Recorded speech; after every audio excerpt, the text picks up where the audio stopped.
Tell me kind of about what is actually happening to the brain when you either pulse lights or tones into the ears. What is actually taking place there in the brain?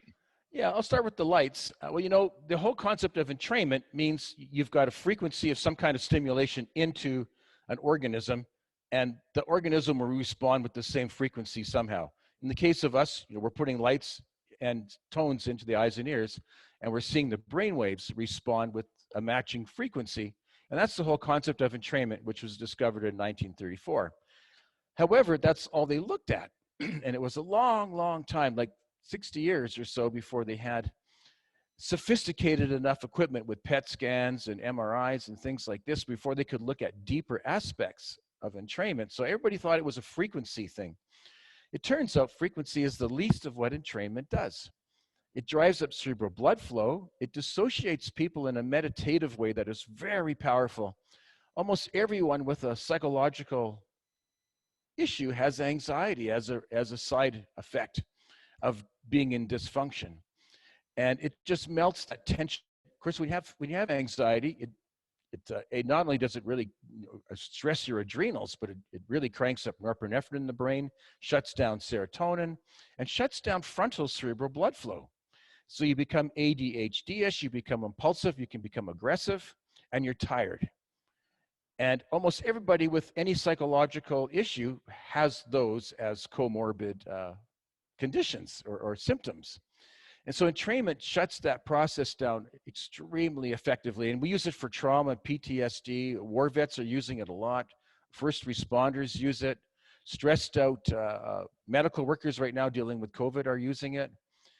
So that's a powerful aspect of entrainment, is this dissociative and we call it dissociation and restabilization is what we call it. It breaks the HPA axis, the hypothalamic pituitary adrenal axis, basically.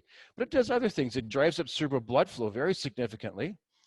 It increases heat shock protein quite dramatically. And heat shock protein is a protein that the brain or the body generates heat shock protein when it's under stress. And they called it heat shock protein because originally they found that if they took an organism and they put it into hot water and kept making the water hotter and hotter and hotter to the point where it started to kill cells in the animal's body, they found that the animal would get flooded with these heat shock proteins as the body was trying to protect the cells. And heat shock protein is very protective of cells, trying to keep them alive as long as possible. But also salivary heat shock protein has quite an impact on killing pathogens like viruses and bacteria. So if you're high in heat shock protein, you have natural immunity to things that you would inhale or put into your mouth. In the brain, however, it's also very effective as an anti-inflammatory chemical, and it's always present trying to combat inflammation of the brain, like post-concussion or cancers, things like this, as the brain is trying to protect itself. And a study showed that that flashing lights at 10 hertz, so alpha band, that's they only looked at alpha, but it drove up heat shock protein 160%, which is 180%, which is pretty impressive. It also drives up serotonin. And again, people with issues are low in serotonin. Typically, they're high in norepinephrine in the acute stages, but as they exhaust themselves, the norepinephrine in the brain also crashes and serotonin crashes with it. And often also endorphins crash. So entrainment has been shown over 30 minutes to drive up serotonin 23%, norepinephrine 18%, and endorphins, I think 13%.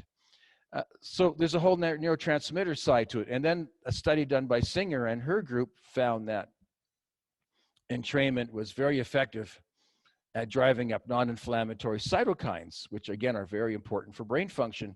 So there's a lot of things that entrainment does.